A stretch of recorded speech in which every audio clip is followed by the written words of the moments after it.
Insiden penembakan yang menewaskan 3 orang terjadi di sebuah kafe di kawasan Cengkareng, Jakarta Barat, Kamis dini hari. Salah satu korban meninggal diketahui merupakan anggota TNI Angkatan Darat. Insiden penembakan ini juga mengakibatkan 1 orang terluka.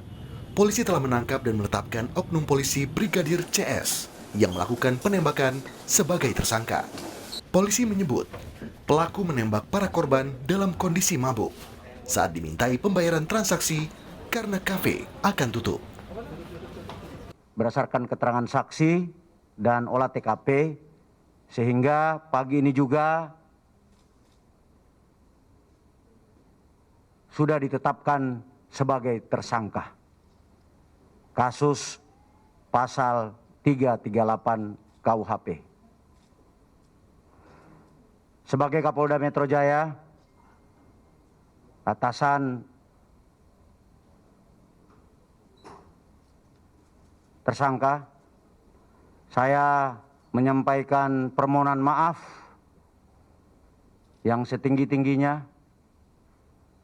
kepada masyarakat, kepada keluarga korban, dan kepada TNI Angkatan Darat.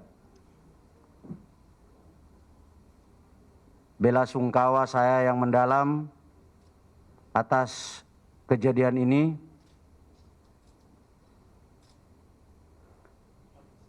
Kami akan menindak pelaku dengan tegas, akan melakukan penegakan hukum yang berkeadilan. Olah tempat kejadian perkara atas peristiwa penembakan yang terjadi di kafe ini sudah dilakukan tim Inafis Polda Metro Jaya. Sejumlah barang bukti seperti botol dan barang korban diamankan polisi. Saat peristiwa penembakan terjadi, saksi mata sempat mendengar suara tembakan dari dalam kafe, khususnya di lantai 2. Sebelum insiden penembakan, sempat terjadi keributan antara pengunjung kafe dan pegawai. Suara katanya ada orang pembunuhan, tapi ada tembakan 1. Gitu Pak? Iya. Nggak banyak tembakannya? Enggak. Dengarannya cuma 1 doang, terus gitu. Oh gitu? Iya.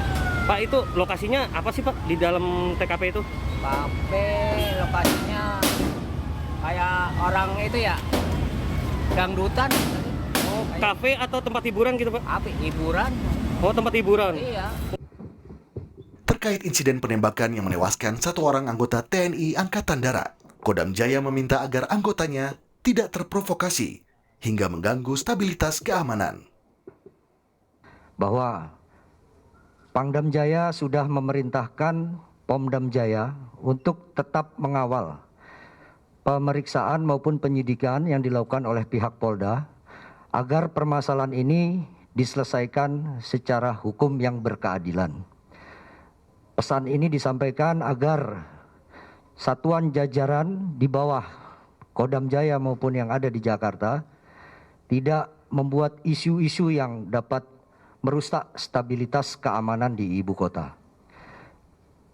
Kemudian yang kedua juga pesan Bapak Pangdam Jaya menyampaikan bahwa ke depan mungkin akan lebih diperketat untuk pelaksanaan patroli bersama antara Garnisun dengan Polda Metro Jaya untuk mengurangi tindakan-tindakan yang merugikan nama institusi Angkatan Darat pada khususnya. Sementara itu, Indonesia Police Watch (IPW) menganggap aksi brutal polisi koboi ini sangat memprihatinkan. Karena itu, IPW memandang sanksi terberat layak diberikan kepada pelaku oknum polisi. IPW mendesak oknum polisi yang diduga sebagai pelaku penembakan dijatuhi hukuman mati. Tutur Ketua Presidium IPW, Neta S. Pane, dalam siaran persnya yang diterima wartawan hari ini. Saat ini, jenazah ketiga korban langsung dibawa ke Rumah Sakit Polri untuk diotopsi. Ketiga korban antara lain Martinus Rizky Kardo Sinurat, yang merupakan anggota TNI Yonif 412 Kostrat, Ferry Saud Simanjuntak, dan Mane, yang merupakan pegawai kafe. Tim Liputan, Kompas TV, Jakarta. Saudara, kasus penembakan oleh oknum anggota polisi kembali terjadi. Polisi yang seharusnya menjadi pelindung dan pengayom masyarakat justru terlibat aksi penembakan oleh oknumnya. Lalu bagaimana pengawasan penggunaan senjata api di lingkup kepolisian, bagaimana pula penerapan dan penegakan disiplin anggota kepolisian selama ini, dan juga beberapa pertanyaan lain yang masih mengganjal dari kejadian ini. Kita akan bahas hal ini bersama Komisioner Komisi Kepolisian Nasional, Kompolnas, Mbak Pungki Indarti, serta Gubernur Lembaga Ketahanan Nasional, Lemhanas, Letnan Jenderal TNI Purnawirawan Agus Wijoyo. Namun sebelum kami berbincang, saudara, kami sampaikan kepada Anda, pemirsa Kompas TV, bahwa sejak tadi kami sudah berupaya untuk mengundang dan menghubungi pihak polisian, namun pihak polisian belum bersedia untuk membahas hal ini. Terima kasih Bapak dan Ibu. Saya ke Mbak Pungki terlebih dahulu. Selamat malam Mbak Pungki. Tentu ini kasus yang menjadi keprihatinan kita bersama. Betul. Ada sejumlah pertanyaan. Apa yang kemudian, sebelum nanti saya masuk lebih detail lagi, saya ingin bertanya kepada Mbak Pungki, sebagai Kompolnas yang juga mengawasi kepolisian, apa yang dilakukan Kompolnas saat ini terkait dengan kasus yang kita prihatinkan ini? Ya, pertama kami sangat prihatin dan menyesalkan terjadinya kasus ini.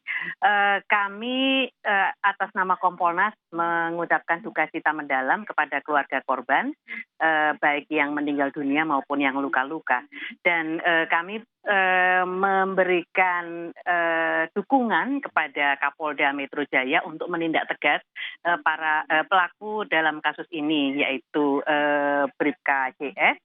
Nah, yang bersangkutan sudah dijerat dengan pasal 338, pasal pembunuhan, dan kami berharap ada pasal-pasal berlapis sehingga yang bersangkutan tidak akan lolos.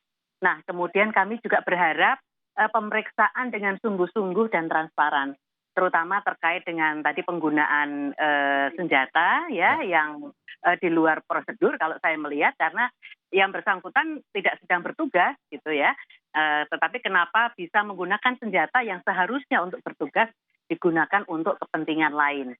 Nah, itu yang pertama. Jadi ada penyalahgunaan senjata api. Kemudian yang kedua, kami juga melihat yang bersangkutan mabuk. Nah, perlu dilihat apakah yang bersangkutan sering melakukan mabuk-mabukan seperti ini. Dan juga terkait dengan misalnya ada dugaan apakah mengonsumsi narkoba dan sebagainya. Nah, hal-hal tersebut diharapkan untuk bisa menambah jeratan pasal-pasal dari yang dituduhkan kepada yang bersangkutan. Kemudian kami juga berharap proses ini dilakukan dengan transparan, dengan berkeadilan. Kemudian kami juga ingin agar proses terkait dengan penggunaan senjata api itu bisa direview. Artinya bagaimana orang yang mabuk-mabukan misalnya kemudian masih diberi izin untuk membawa senjata api misalnya. Jadi prosesnya harus direview yang seperti itu. Kemudian juga kami berharap pengawasan ke depannya itu supaya lebih sungguh-sungguh. Artinya pimpinan dari yang bersangkutan, kemudian kawan-kawan sejawat dan bawahan itu bisa ikut bersama-sama memberikan pengawasan agar ketika misalnya dilihat ada perilaku yang menyimpang, maka bisa segera diantisipasi untuk pencegahannya. Seperti itu. Baik, meskipun juga ada banyak pertanyaan, mengapa kemudian bisa membawa pistol ke kafe hingga dini hari pada saat masa pandemi, lalu kemudian meminum minuman keras, dan kemudian mabuk, dan kemudian akhirnya terjadilah peristiwa ini. Meskipun juga ada pertanyaan juga, ada apa kemudian dengan korban misalnya, tentu tanpa mengurangi hormat anggota TNI Angkatan Darat misalnya ada di kafe tersebut, itu juga perlu kemudian ada penyelidikan terkait hal ini. Saya ingin ke Gubernur Lemhanas, Pak Letnan Jenderal TNI Purnawirawan Agus Wijoyo. Terkait dengan kasus ini kita prihatin, kita menyesalkan, tapi apa yang kemudian bisa disampaikan dari Lemhanas, Pak Agus Wijoyo? Ya, pertama tentu saya juga berbagi juga perasaan dengan Mbak Pungki, menyatakan bela sungkawa kepada korban, terutama yang meninggal. Dan kami harapkan juga ada penegakan hukum sesuai dengan peraturan perundang-undangan yang berlaku secara adil dan transparan. Yang dilakukan oleh Lemhanas adalah kami melaksanakan pada dasarnya adalah sebuah lembaga melaksanakan pendidikan bagi pimpinan nasional tingkat strategis. Dan di situ juga terkandung materi-materi kepemimpinan, walaupun kepemimpinan di sini karena tersangka itu berpangkat brigadir, tentunya pimpinannya juga belum mencapai tingkat strategis yang menjadi peserta ataupun objek dari fungsi Lemhanas di sini. Tetapi di sini kita diingatkan untuk lebih meningkatkan efektivitas kepemimpinan pada satuan di mana tersangka itu berasal. Jadi bagaimana bahwa pimpinan itu bisa mengawasi terutama sesuai dengan prosedur operasi tetap yang berlaku pada satuannya, terutama adalah apabila memang yang seorang anggota Polri diberikan kepercayaan untuk membawa senjata, maka bagaimana dia menggunakan senjatanya dan bagaimana batasan dan larangan apabila dia membawa senjata. Tentu dia tidak boleh kehilangan kendali atas dirinya, termasuk mabuk-mabukan. Dan kedua adalah untuk membangun disiplin agar segenap anggotanya mematuhi peraturan perundang-undangan yang berlaku. Saya rasa peraturan perundang-undangan sudah cukup lengkap untuk bisa mengadakan regulasi terhadap perilaku anggota, terutama anggota aparat keamanan, dan terutama sekali juga yang diberikan kewenangan untuk memegang senjata.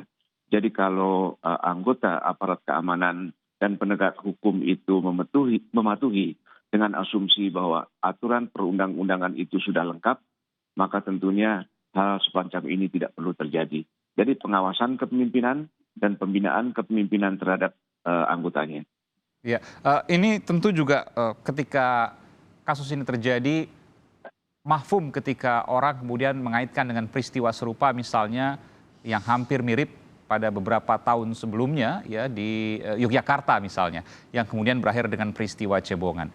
Apakah kemudian tentu kita tidak mengharapkan peristiwa itu terjadi kembali, tapi pertanyaan saya, apakah kemudian upaya-upaya yang harus dilakukan agar kejadian seperti di Yogyakarta beberapa tahun lalu itu tidak kembali terjadi, Pak Agus?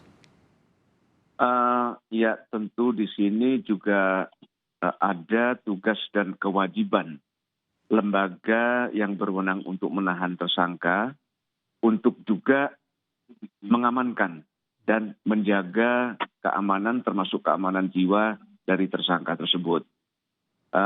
Mungkin juga bisa kita samakan persis seperti peristiwa cebongan, karena peristiwa cebongan itu menyangkut juga aspirasi masyarakat luas, ketidakpuasannya terhadap preman-preman yang berkeliaran di Jogja pada waktu itu. Ini adalah kebetulan seorang individu anggota Polri memegang senjata, dan kalau kelihatannya memang dia dalam keadaan mabuk. Tetapi semua ketentuan-ketentuan tentang due process of the law, pengamanan tersangka, itu semua harus kita perhatikan agar tidak terjadi tindakan-tindakan pelanggaran hukum yang bersifat emosional.